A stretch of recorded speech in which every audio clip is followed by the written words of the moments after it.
Hello and welcome to a brand new edition of our daily news program, coming to you here on Canal Algérie. To the headlines. The President of the Republic, Abdelmajid Tebboune, reiterates Algeria's unwavering support for the Palestinian people and reaffirms that peace will not be achieved only after the establishment of the State of Palestine with Al-Quds as its capital in a phone call with the Palestinian President.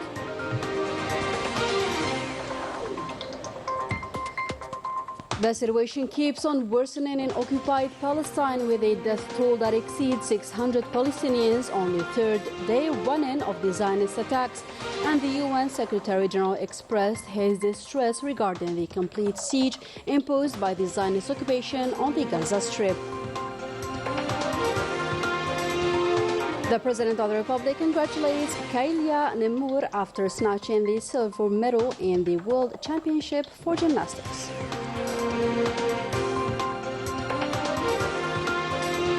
And we will learn more about the Africa Global Impact Summit being organized in Algiers that tackles the economic performance in a continuously evolving world.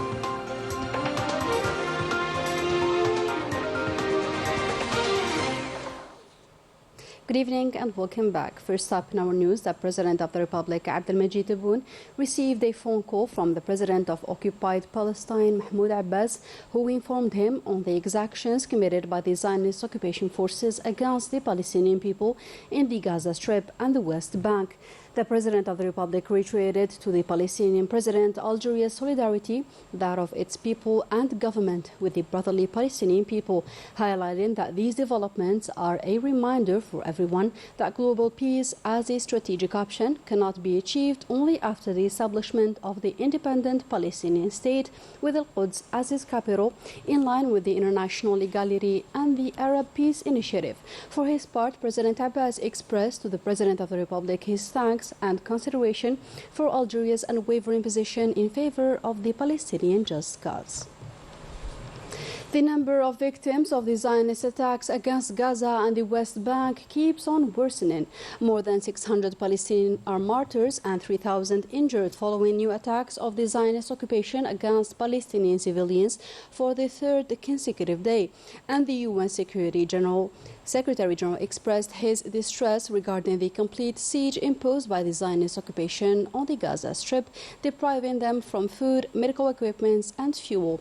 An alarming situation, notably with the military support of the United States to the occupation forces. Sabrina Vergenit with the details. Aggressive Zionist air attacks are targeting for the third consecutive day Gaza Strip.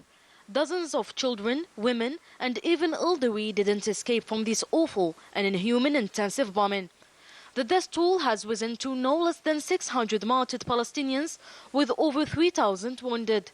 This number is set to increase as the Zionist army didn't hesitate for a second to target even hospitals, an inhuman move added to the unstoppable crimes committed all along the years by the Zionist occupation forces. Residential blocks, property and infrastructures, schools and even mosques are still under the strikes as well. On Monday, the occupying army ordered a full blockade on Gaza, stopping the delivery of food and fuel, depriving its inhabitants of water and electricity, an unbearable situation that they have already been enduring since 2007. The Rome-based World Food Programme said it was deeply concerned about the difficulties of access to basic foodstuffs, particularly in the Gaza Strip. The UN Secretary General Antonio Guterres also expressed his deep distress following the blockade. I am deeply distressed by today's announcement that Israel will initiate a complete siege of the Gaza Strip, nothing allowed in, no electricity, food or fuel. The humanitarian situation in Gaza was extremely dire before these hostilities. Now it will only deteriorate exponentially. Medical equipment, food, fuel and other humanitarian supplies are desperately needed, along with access for humanitarian personnel. Relief and entry of essential supplies into Gaza must be facilitated, and the UN will continue efforts to provide aid to respond to these needs. The destruction of homes and the terror imposed have forced hundreds of Palestinians to flee their homes. According to the UN, no less than 124,000 have been displaced by the strikes, and more than 74,000 have been taken refuge in 64 schools and shelters. The offensive of the Palestinian resistance, Flood of Al-Aqsa, in response to the repeated crimes of the Zionist occupation and its repeated assaults on the Mosque of Al-Aqsa, resulted heavy casualties to the ranks of the Zionist occupation. More than 700 Zionists were killed, 2,150 wounded, and around 100 soldiers taken prisoners. It is indeed a legitimate reaction, a legit one, because we have seen for years how the Palestinians were massacred, were killed, were brutalized by a savage entity which has for many years had the only one policy is to oppress the Palestinian, despite the fact that there was a lot of agreements between the Palestinians and the Israelis, for instance, about the colonization, about the building of new colonies inside the Gaza Strip or over in the West Bank. This 7th of October marked a new era in the war, or even fighting against the Israelis as an occupiers, and in the same times as an entity that does not recognize any legitimate international rules. Faced with this escalation, the Western powers already allied with the Zionist entity passed over these massacres in silence, siding with the oppressor who has been committed the worst crimes against humanity for more than 75 years, against people robbed of its land with the blessing of international bodies. The United States has begun sending military aid to the Zionist entity and bringing its naval air group closer to the Mediterranean. More moves are expected in the upcoming days. An emergency meeting of European Union foreign ministers will take place on Tuesday, while development aid to the Palestinians has been suspended. Russian foreign ministers stressed that Russia and all Arab League members must contribute to ending the bloodshed and suffering of civilians in Palestine, asserting that it is necessary to settle the Palestinian question on the basis of a two-state solution. For its part, Egypt said it was stepping up contacts to stop the escalation, while Iran expressed its support for the resistance offensive, while rejecting accusations that it was directly responsible for starting the war. Iraq joined Iran in calling for an emergency meeting of the Organization of Islamic Cooperation on the situation in the occupied Palestine. The Secretary General of the Arab League, Ahmed Abul Ghaith, stressed that the extremist policy of the Zionist occupier represents a time bomb that deprives the region of stability. For many observers, this escalation is simply the price of the Zionist policy in Palestine. The Arab, of course, can do some, let's say, diplomatic actions within the Arab League, or probably within the United Nations, but as a force, as a unique force or unified force, it's impossible, because a lot of them have normalized with Israel, so they are playing on both sides. So there is no one word or one common position for the Arab to help the Palestinians in whatever circumstance and whatever action they could do. But of course, for the Russians, they are just repeating and playing their legitimate role, which has been agreed after the Aqaba agreement in 2003. Today, more than ever, urgent action is needed. The international community should halt the deadly escalation and Zionist crimes that have going on for far too long now. Taking the lives of innocent people must no longer be tolerated. In other news, the President of the Republic congratulated on Monday the Algerian gymnast Kailia Nemour for winning the silver medal in uneven bars at the World Championship in Antwerp, Belgium. Congratulations to the star Kailia Nemour for becoming the Vice World Champion. I wish you further success. Congratulations to you and to Algeria, wrote the President of the Republic on his official social media accounts.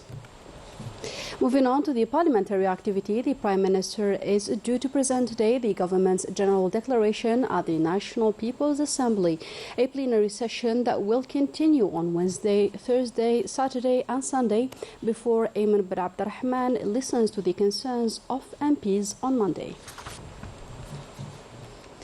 In a different context, Algeria decided to postpone the start of the preparatory discussions regarding the crisis in Niger until obtaining the necessary clarifications on the implementation of its mediation, according to a press release issued by the Ministry of Foreign Affairs.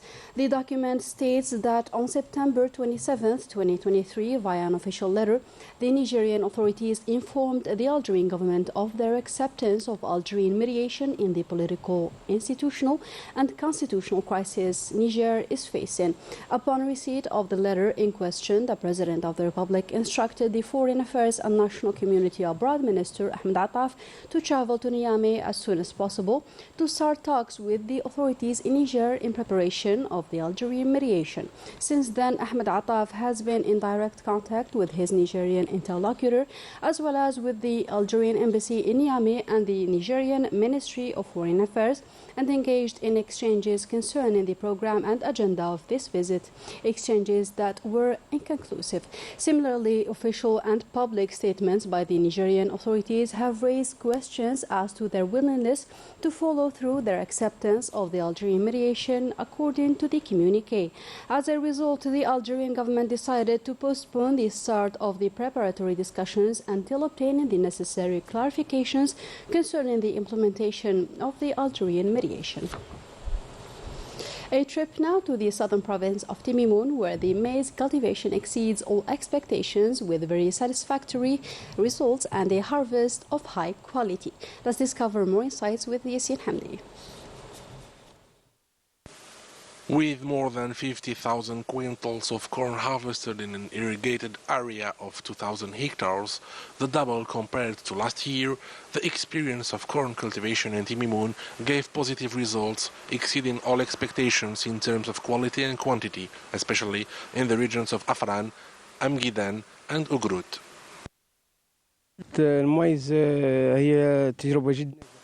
The corn cultivation in Ugrut was very positive. We are very satisfied.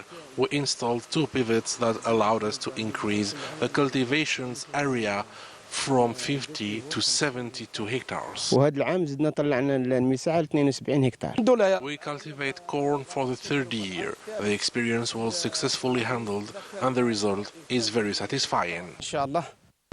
The technical support of the farmers by the authorities has greatly contributed to this success and allowed the expansion of these cultivation areas.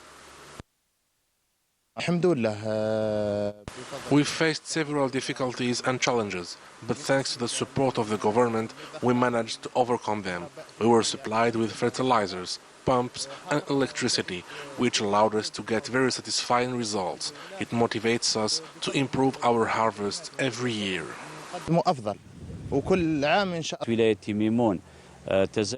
The province of Timimoun has experienced an expansion of the areas dedicated to the cultivation of yellow corn thanks to the central pivot irrigation.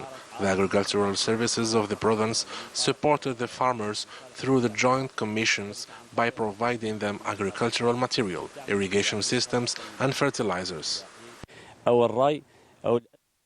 The agricultural services are working to establish the necessary conditions for the success of this strategic cultivation by supporting and training the young farmers. And now we shed light on the Africa Global Impact Summit organized in Algiers. The conference is held under the theme How to Combine Economic Performance, Sustainable Development and Corporate Social Responsibility. So many challenges in a constantly evolving world. Story by Rania Al-Bahri. An event first of its kind in Algeria, which focuses on corporate social responsibility and sustainable development of international scope in Algeria for Africa. Africa Global Impact Summit brings together key players in the African market to discuss the challenges and suggest concrete solutions for sustainable development on the continent. En fait, il permet de sensibiliser. This event raised awareness and demonstrated the nature of social responsibility and the goals of sustainable development, in addition to participants across websites and social media networks. Precisely, there are several problems. There are problems linked to carbon emissions, which contribute to global warming. There are gas emissions. There are also industrial gas waste and also post-consumption waste. There are issues of energy efficiency and consumption of natural resources. And I believe that here we see some example at the heart of the event to show that finally things are moving. The sustainability of our environment is essential. The adoption of eco-responsible practices becomes imperative. Involving businesses for a more sustainable future for Africa is very important. We have the means to do it, and we have the obligation to do so, as much as Algerians encourage businesses to adopt a more responsible, sustainable approaches for a more prosperous and sustainable Africa. Adopting sustainable development as a lever for company performance, therefore, becomes an essential commitment for the future. And this Monday marks the kickoff of the new university year of artistic training schools and institutes. The Culture Minister gave the official kickoff from the Arts Higher School. On the occasion, Soraya Mouloudji put forward training academic excellency and the accompaniment of the young, talented graduates of these institutions. In a new development, the Foreign Affairs and National Community Abroad Minister Ahmed Attaf received on Monday the Palestinian Minister for Social Development Ahmed Majdalani. The two parties discussed the situation in Palestine, the Zionist exactions against the Palestinian people, as well as the solutions proposed by Algeria during its mandate as a non-permanent member at the UN Security Council. To cooperation now, the Energy Minister Mohamed Arqab received on Monday in the capital Algiers the State Under-Secretary of the Ministry of Foreign Affairs of Chile, Gloria de la Fuente. The meeting was an opportunity to tackle the bilateral relations in the energy and mines sector. The Secretary General of the Polisario Front reaffirms once again his determination to continue the struggle until the recovery of the Sahrawi people's right for self-determination. This is according to a communique released following a meeting of his permanent bureau presided by Ibrahim Ghali. The front tackled the meeting gathering the Sahrawi president with the UN Secretary General, who will submit a report to the International Council of Security. And crimes against humanity committed by Morocco in Western Sahara are the heart of an international symposium in New York, organized on the sidelines of the activities of the Fourth Commission for Decolonization. The participants evoked the consequences of the tripartite illegal agreements of Madrid and the verdicts of the most important justice court at the regional and international levels. And we wind up our news today with the 13th edition of the Imad International Marathon, which took place on the roads of Batna province, witnessing a large participation of people of all ages. Sorry, Bayrani al-Bahri. The 13th edition of the traditional Imad Marathon of Batna saw a record participation with more than 1,000 athletes from the four corners of the country, as well as some foreign students resident in Algeria who were keen to compete to raise the level of this race. This competition is the most popular in Algeria since it is the only marathon in our country, which is open to all age categories, thus allowing all athletes to compete, and it was launched in 2010. We wanted it to be popular. It is an excellent edition. The organization is also excellent, and it gives a good image of athletes of all ages. It is nice to see them compete, and it is also very good for the city of Batna. The athletes passed through a circuit linking Batna, Fesdis, El Ma'dar municipalities until the arrival at Imad Tomb, in a race where the competition level was very high. The race was very difficult and very tactical. We had a headwind. Thank God I won the race brilliantly. Thank God our training efforts were excellent. Special thanks to the people of Batna province for their hospitality. The race was very difficult, but the support of my friends allowed me to finish on the podium. The Madrasan Marathon is an opportunity to promote tourism in the region, which has very solid natural assets capable of highlighting the Uras region. And with that, today's news edition comes to a close. Thank you for joining us, and goodbye.